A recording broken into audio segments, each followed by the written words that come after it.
ओम नमो भगवते वासुदेवाय।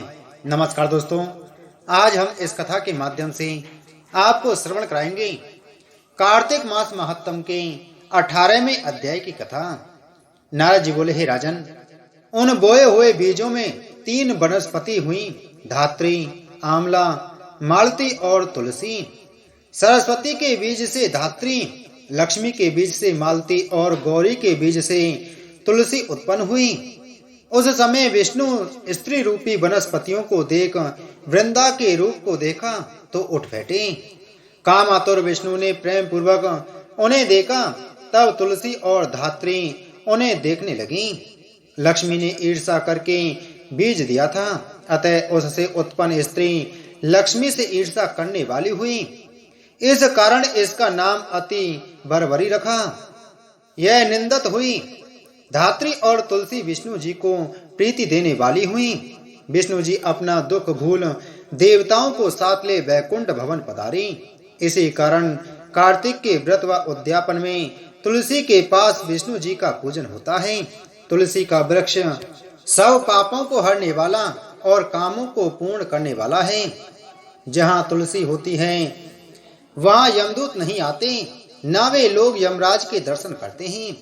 नर्मदा का दर्शन, गंगा स्नान और तुलसी के वृक्ष लगाने व पालने से पानी देने, दर्शन करने व स्पर्श से मनुष्य के वाणी, मन और काम के पाप जला देते हैं। जो तुलसी की मंजरियों से विष्णु व शिव की पूजा करता है वह गर्भ में नहीं आता और मुक्ति को प्राप्त हो जाते हैं।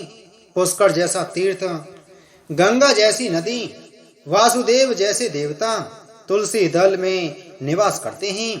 तुलसी की जड़ की रज लगाकर प्राणों को त्याग करने वाला पापों से मुक्त हो विष्णु के समीप रहता है। तुलसी की लकड़ी धारण करने से पाप स्पर्श नहीं करते।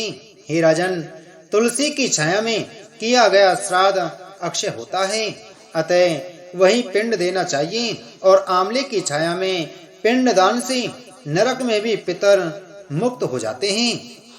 आंवले का फल तुलसी व द्वारका की रज शरीर में लगाने वाला जीवन मुक्त कहा जाता है। आंवले व तुलसी दल मिले जल के स्नान से गंगा जल के स्नान का फल मिलता है। तीर्थ मुनि देवता कार्तिक मास में तुला राशि के सूर्य में आंवले के वृक्ष में निवास करते हैं। जो मनुष्य द्वादशी को तुलसी तथा कार्तिक में आंवले के फल तोड़ता है वह नरक को प्राप्त होता है। जो व्यक्ति कार्तिक मास में आंवले की छाया में अन्न खाता है उसके वर्ष भर के पाप नष्ट हो जाते हैं। आंवले के नीचे विष्णु की पूजा करने से पूरे क्षेत्रों में विष्णु पूजा का फल मिलता है।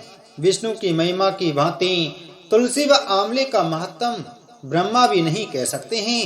आंवले व तुलसी के जन्म की कथा भक्ति से सुनने व सुनाने से मनुष्य निष्पाप हो पूर्वजों सहित विमान में बैठकर स्वर्ग को प्राप्त करते हैं। इति श्री कार्तिक मास महत्तम 18वां अध्याय संपूर्ण। बोलो कार्तिक मास महत्तम की जय। बोलो विष्णु भगवान की जय।